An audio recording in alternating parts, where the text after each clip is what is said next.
Hello बच्चों, आपका आपके अपने YouTube चैनल ब्रेन क्लासेस में स्वागत है। जैसा कि हम एक चैप्टर स्टार्ट किए थे यहाँ पे समांतर श्रेणी, उसमें जो है एक दो पार्ट देख चुके हैं कि इसमें एपी क्या है, उसमें प्रथम पद क्या है, साधांतर क्या है। ठीक है, ये सब हम क्या किए हैं पिछले वाले वीडियो में समझ चुके हैं। ठीक है, अब उसी के आगे हम आज कंटिन्यू करते हैं। ठीक है, समांतर श्रेणी के बारे में और जानकारी आज लेते हैं और उसमें जो भी आप लोग के बोर्ड परीक्षा के लिए इम्पोर्टेंट है उस क्वेश्चन को भी देखते हैं आज। तो ज्यादा समय बिताते हुए नहीं, हम एक क्लास को स्टार्ट कर रहे हैं अभी। ठीक है, देखिए यहाँ पे जैसे यहाँ पे क्वेश्चन दिया हमारे, उस श्रेणी का सातवां पद ज्ञात कीजिए जिसका यनवा पद 2n-1 है। मतलब इसमें ये है कि यनवा पद हमारे पास दिया है और उसी यनवा पद में क्या करना, सातवां पद ज्ञात करना है या 10वां पद ज्ञात करना है या 18वां पद ज्ञात करना है। ऐसे कितने भी पद हो उसको हम फाइंड आउट कर सकते हैं, ज्ञात कर सकते हैं।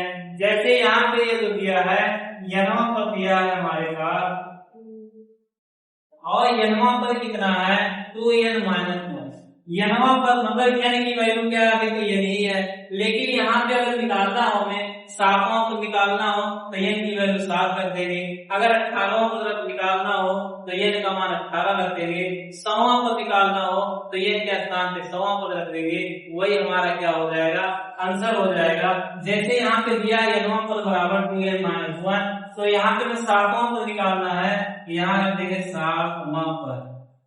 देखिए यहाँ पे तो n के स्थान पे हमने क्या रख दिया, 7 रख दिया। तो फिर इसी तरह यहाँ हो जाएगा 2 × 7-1। अब यहाँ पे क्या होगा, 7 दूनी 14 और 14 में से घटा दिया हमने, आ गया 13। ये इतना आंसर आ गया। देखिए कितना ही आसान क्वेश्चन है। अगर आप लोग एक दो क्वेश्चन समझ गए, इसका कॉन्सेप्ट समझ गए, तो आगे का क्वेश्चन बहुत ही आसान हो जाता है। लेकिन अगर पहले दूसरा क्वेश्चन ही नहीं समझोगे या उसमें क्या कॉन्सेप्ट है, उसका फार्मूला क्या है, ये सब नहीं समझोगे तो आगे समझ में नहीं आएगा। ठीक है, ये हो गया हमारे पास। सेम इसी प्रकार है, उस श्रेणी का 100वां पद ज्ञात कीजिए जिसका यनवा पद 3n+1 है। अब सेम इसी तरह यहाँ पे यनवा पद दिया है हमारे पास 3n+1। देखिए ये क्या है हमारे पास, यनवा पद और यनवा पद कितना है 3n+1। अब इस पे हम चाहे 100वां पद निकालें, चाहे 18वां पद, कुछ भी चाहे जो पद कहा जाए वो ज्ञात कर सकते हैं। अब यहाँ पे इसमें दिया 100वां पद, तो n की वैल्यू हम क्या रख देंगे, यहाँ 100 रख देंगे। तो यहाँ हो जाएगा 100वां पद बराबर 3 × 100 और -1। इसमें गुणा कर लेंगे, हो जाएगा 300 और -1 के घटा लेंगे, आ जाएगा। ये हमारा आंसर है। ठीक है, अब देखिए यहाँ पे तो इसी के आगे इसमें तो यनवा पद दिया है। अब हम देखेंगे कि यनवा पद क्या होता है और अंत से आगमा पद क्या होता है। तो यहाँ पे जो फार्मूला होगा हमारे पास यनवा पद, ये एक फार्मूला यहाँ पे लिखना है हमें, यनवा पद। और यनवा पद क्या होता है, ये होता है हमारे पास a + n-1 × d। ये हमारा जो यनवा पद का फार्मूला होगा वो हो जाएगा हमारा a + n-1 × d। ये यनवा पद हो जाएगा। अगर देखा जाए यहाँ अंत से आगमा पद देखा जाए तो ये हो जाएगा हमारे पास, देखिए यहाँ पे फार्मूला हो जाएगा अंत से आगमा पद। तो अंत से जो आगमा पद होता है इसका सूत्र हो जाएगा L - R - 1 × D। ये दोनों सूत्र जो है बहुत इंपॉर्टेंट है और इन्हीं दोनों सूत्रों पे ये पूरा एक्सरसाइज है, जो इन दोनों सूत्रों से एकदम आसानी से हम क्या करते हैं, सारे क्वेश्चन को सॉल्व कर सकते हैं। ओके बच्चों, इसको नोट कर लीजिए, फिर हम लोग आगे कंटिन्यू करते हैं। चलिए बच्चों यहाँ पे देख लीजिएगा, यहाँ पे प्लस था, यहाँ माइनस हो गया है, तो इसके कोई बात नहीं, यहाँ पे माइनस है, प्लस है, बाकी सॉल्व करते होगा। यहाँ पे प्लस कर देंगे तो यहाँ हो जाएगा 301। चलिए नोट कर लीजिए, फिर इसके आगे कंटिन्यू करते हैं।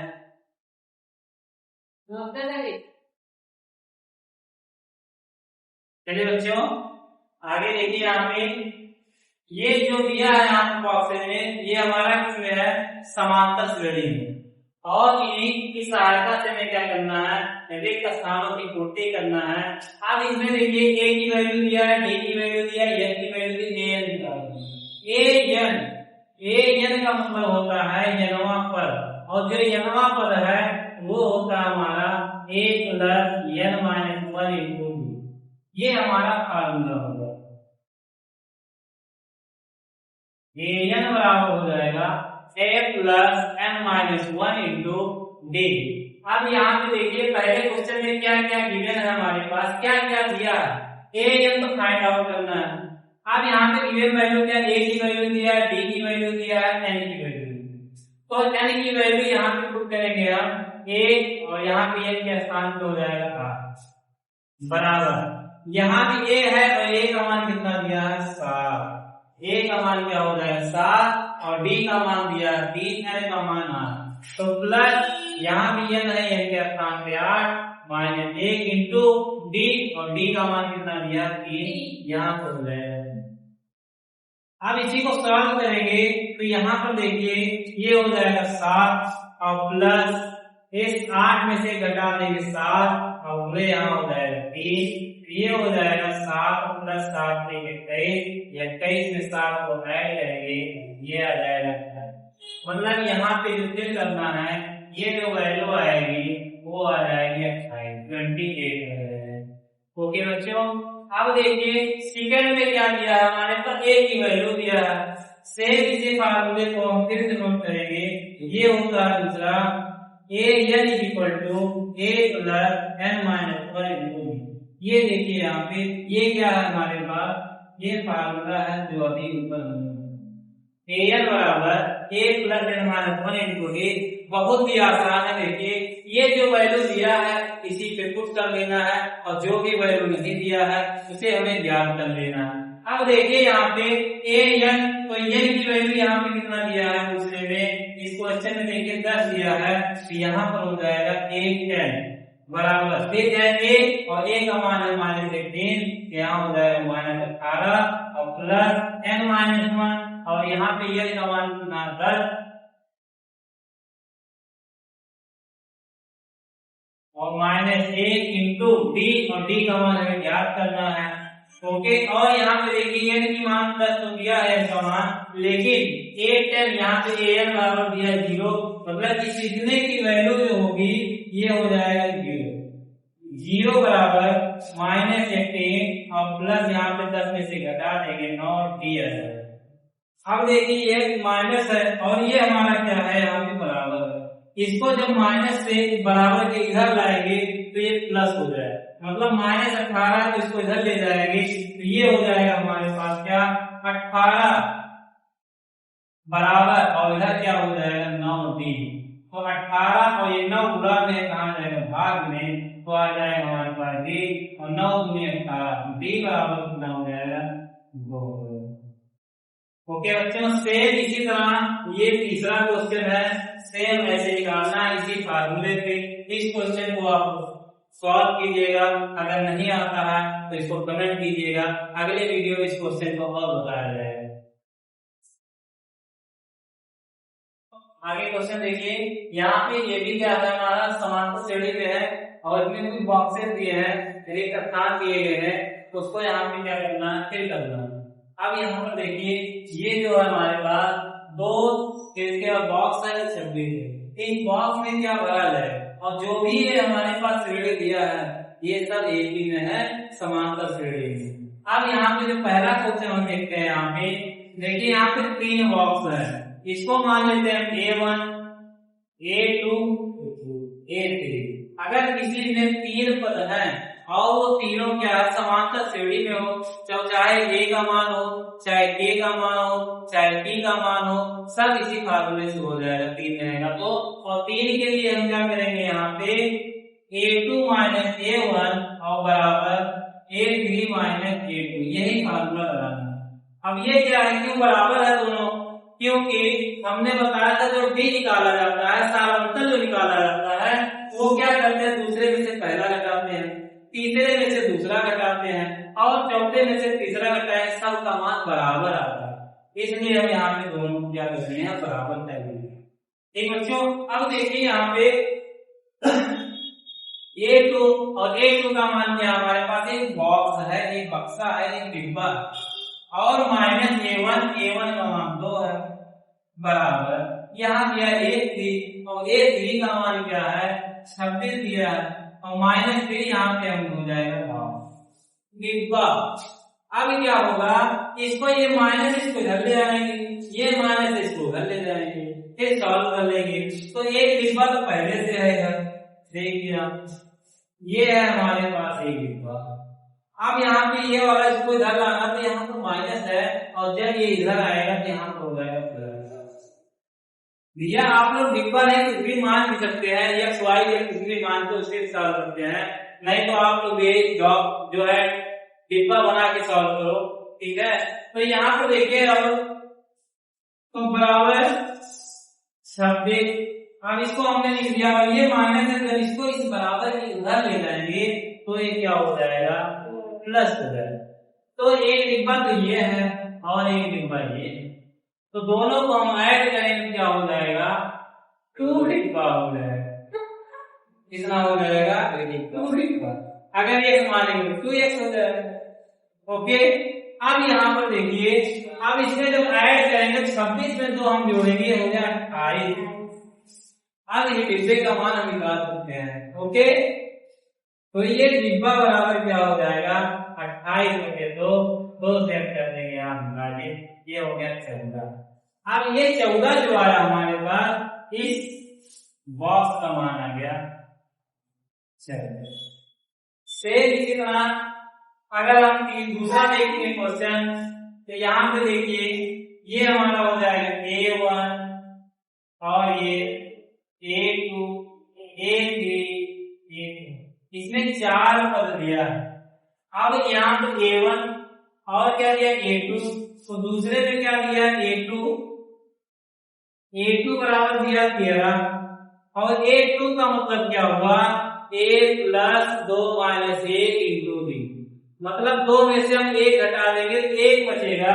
यहाँ फार्मूला लगेगा A plus n minus n का मान दिया 2 माइनस 1 और इंटू B बराबर 13। A प्लस 2 में से घटा देंगे 1 B बराबर 13, ये हो जाएगा हमारे क्वेश्चन। अगर 3 पद से ज्यादा पद है तो हमेशा इस तरह लगाएंगे। A2 मान लिया, अब इसके बाद ये दिया है A4, तो A4 बराबर ये हो जाएगा 3। A4 का मतलब से यहाँ 2 का 2 में से घटा 1 हो गया, ऐसे यहाँ 4 में से घटा 3 हो जाएगा। यहाँ A4 बराबर, या इसको लिख सकते हैं A प्लस 4 में से घटा देंगे 3D और बराबर क्या हो गया, ये हो जाएगा। आप इक्वेशन सॉल्व करना आप लोग सीखे हो तीसरे चैप्टर में, उसमें क्या होता है प्रतिस्थापन विधि से सॉल्व कर सकते हैं, कोई समीकरण दिया हो, या विलोपन विधि से सॉल्व कर सकते हैं, या एक होता है वज्र गुणनखंड विधि। ये 3 विधि से हम क्या कर सकते हैं, यहाँ पर सॉल्व कर सकते हैं। लेकिन हाई स्कूल में जो है वज्र गुणनखंड विधि अब सिलेबस में नहीं है। अब आपके पास 2 ही मेथड है, एक है विलोपन विधि और दूसरा क्या है प्रतिस्थापन विधि। तो सबसे आसान क्या है विलोपन विधि है, तो दोनों आसान, लेकिन यहाँ पर क्या करना है, हम लगाते हैं प्रतिस्थापन मेथड। ओके, इतना नोट कर लीजिए, फिर आगे कंटिन्यू करते हैं क्वेश्चन को।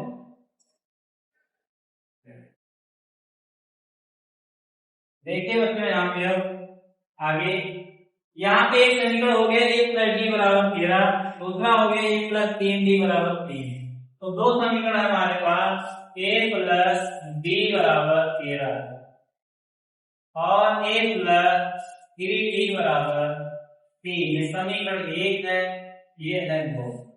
अब इन दोनों समीकरण में हमें सबसे पहले विलोपन विधि से अगर सॉल्व करते हैं, तो या तो आप लोग विलोपन विधि पढ़े हो, या तो x वाला को काटते हो या y वाला को बराबर करके।